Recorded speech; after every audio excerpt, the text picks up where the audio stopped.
The captain called out, "Brace for landing," but the teen boy heard another voice say, "Do not land, 16-year-old Marcus." Reed sat frozen in seat 12A as the flight attendant demonstrated oxygen masks for the third time. His hands gripped the armrests so hard his knuckles turned white. Outside the window, thick fog swallowed everything. The captain's voice cracked through the speakers saying they were minutes from landing. But Marcus heard something else. A whisper, clear as day. "Do not land. Do not land." And what happened next would save 143 lives and change his forever. Before we dive in, what time are you listening? Where are you from? Drop a comment below and tell me. And please like and subscribe for more videos like this. Marcus had never wanted to be on this plane. His mom insisted he visit his grandfather in Seattle for spring break. She bought the ticket. She packed his bag. She drove him to the airport even though Marcus begged to stay home. He had a bad feeling. Not the normal nervousness people get before flying. Something deeper. Something he could not explain. His stomach twisted into knots the moment he stepped through airport security. The feeling only got worse as he walked down the jet bridge and found his seat near the wing. The flight started normal enough. The plane took off smooth. The skies were clear over Denver. Marcus tried to sleep, but could not. He kept staring out the window, watching the mountains shrink below. An older woman sat next to him reading a paperback novel. A businessman across the aisle typed frantically on his laptop. A family with 2 small children occupied the row behind him. Everyone seemed calm. Everyone except Marcus. Top 2 hours into the flight, turbulence hit. Not the gentle bumps that make drinks wobble. Real turbulence. The kind that makes the plane drop and your stomach flip. The seatbelt sign dinged on. Flight attendants rushed to their seats. The captain came on the intercom, saying they were hitting some rough air and to stay seated. Marcus looked out the window. Dark clouds surrounded them now. Rain pelted the glass. Lightning flashed in the distance. His heart pounded faster than the plane started its descent toward Seattle. The captain announced they would be landing in 20 minutes. But the turbulence got worse. The plane shook violently. Overhead bins rattled. Someone's bag fell into the aisle. A child started crying. The woman next to Marcus closed her book and clutched her armrest. The businessman stopped typing and stared straight ahead. Marcus felt it again. That feeling, stronger now, like a warning screaming inside his chest. He pressed his face against the window, trying to see the ground below. Nothing but thick grey fog. The plane dropped again. People gasped. The captain came back on the intercom. His voice sounded different now, strained. He said they were experiencing difficult weather conditions, but everything was under control. They would be landing shortly. Passengers needed to make sure their seatbelts were fastened and tray tables were up. Standard procedure. Nothing to worry about. But Marcus was worried. Very worried. His hands trembled. Sweat formed on his forehead despite the cool cabin air. He closed his eyes and took deep breaths like his mum taught him when he got anxious. In through the nose, out through the mouth. It did not help. The feeling intensified. His whole body tensed. And then he heard it. A voice. Not over the intercom. Not from another passenger. A voice inside his head. Clear and urgent. Do not land. Do not land. Do not land. Marcus opened his eyes wide. His heart hammered against his ribs. He looked around, wondering if anyone else heard it. No one reacted. The woman beside him had her eyes closed, praying silently. The businessman gripped his laptop bag. The family behind him tried to comfort their crying children. Marcus was the only one who heard the voice. He knew how crazy it sounded. Voices in your head are not real, but this felt real. More real than anything he ever experienced. The plane descended lower. The fog remained thick. Marcus could not see anything outside now. Just grey mist pressed against the window. The engines roared louder. The captain announced they were 3 minutes from landing. Cabin crew, prepare for arrival. Marcus felt his ears pop from the pressure change. The voice came again, louder this time. Do not land, turn away. Danger below. Do not land. Marcus unbuckled his seatbelt before he could think about what he was doing. The flight attendant at the front of the cabin immediately noticed and called out to him, "Sir, you need to stay seated. We are landing." Marcus ignored her. He stood up in the aisle. Other passengers turned to look at him with confused expressions. The businessman asked if he was okay. Marcus did not answer. He walked toward the front of the plane, his legs shaking. The flight attendant stood up and blocked his path. "Sir, I need you to return to your seat right now. It is not safe." Marcus looked at her with desperate eyes. "We cannot land. We have to turn away. Something is wrong." The flight attendant put her hand on his shoulder, trying to guide him back. "Sir, you are experiencing anxiety. It is normal. Please sit down." Marcus shook his head. "No, you do not understand. We cannot land. Tell the captain. Please." Other passengers started murmuring. Some looked annoyed.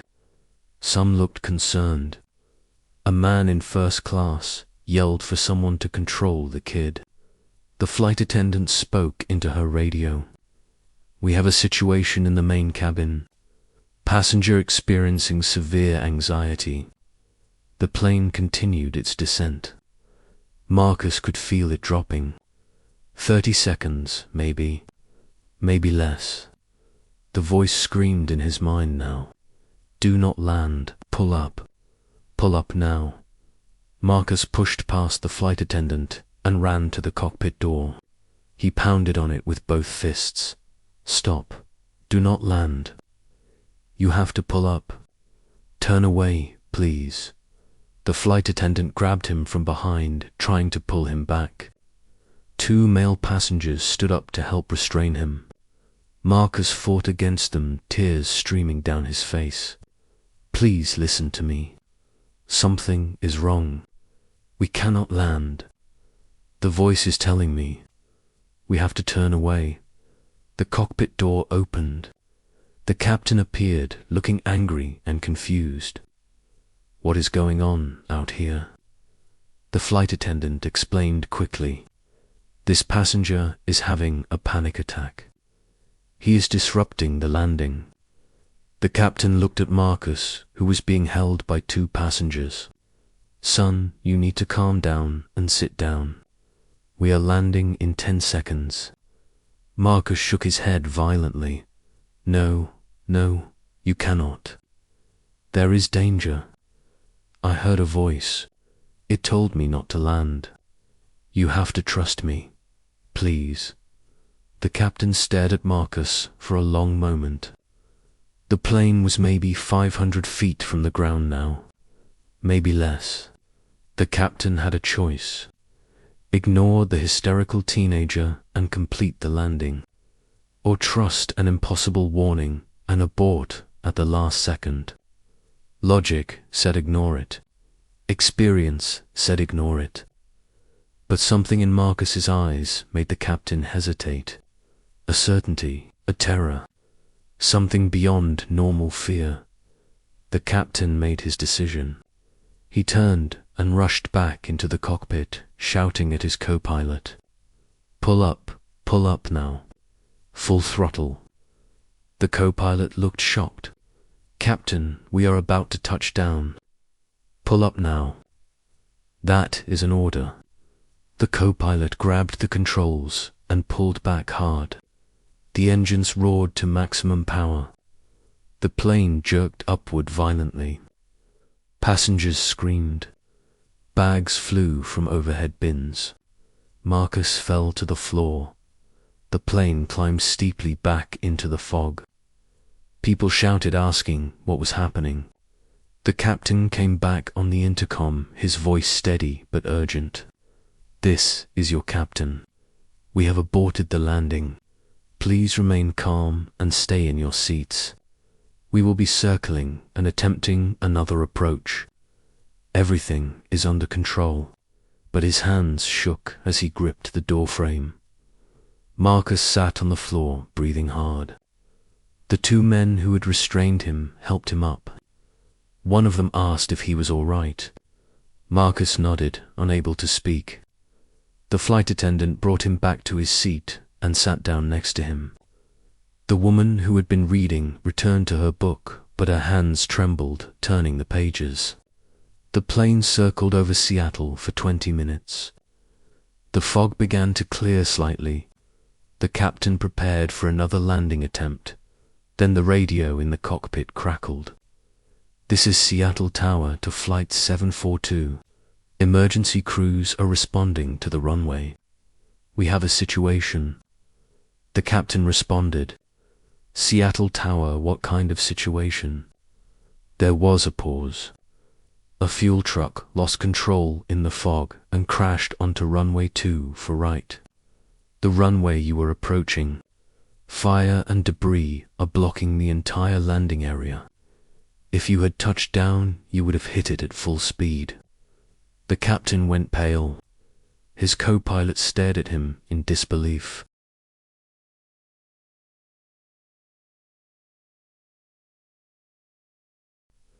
The captain directed the plane to an alternate runway.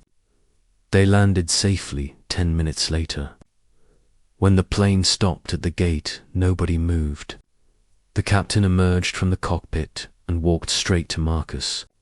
He knelt down in the aisle so they were eye level. "Son, I do not know what you heard or how you knew, but you saved everyone on this plane today. If we had landed on that runway, we would have crashed into that fuel truck. The explosion would have killed us all. Thank you." The other passengers began to understand what had happened. The businessman who had been annoyed earlier reached over and shook Marcus's hand. The family behind him thanked him through tears. The woman next to him hugged him. People clapped. Marcus sat in shock, trying to process everything. He saved 143 people. He had no explanation for the voice, no way to prove it was real. But it was real to him. And that was enough. The story made national news. Teen hears mysterious warning, prevents plane disaster. Investigators confirmed the fuel truck crash would have been catastrophic if the plane had landed. Marcus became a reluctant hero. News crews camped outside his house. People called him gifted, special, a miracle. But Marcus did not feel special. He felt grateful. Grateful he listened to something he could not explain. Grateful the captain trusted him. Grateful everyone survived. Marcus never heard the voice again. Part of him wishes he could. Part of him is glad he does not. He still flies, still gets nervous. But now, when he boards a plane, he pays attention to those feelings. Those warnings we sometimes get that logic cannot explain. He learned that day that sometimes the most important thing we can do is trust what we cannot prove, listen to what others cannot hear, and have the courage to speak up even when it seems crazy. So, if you like this video, please like and subscribe for more videos like this.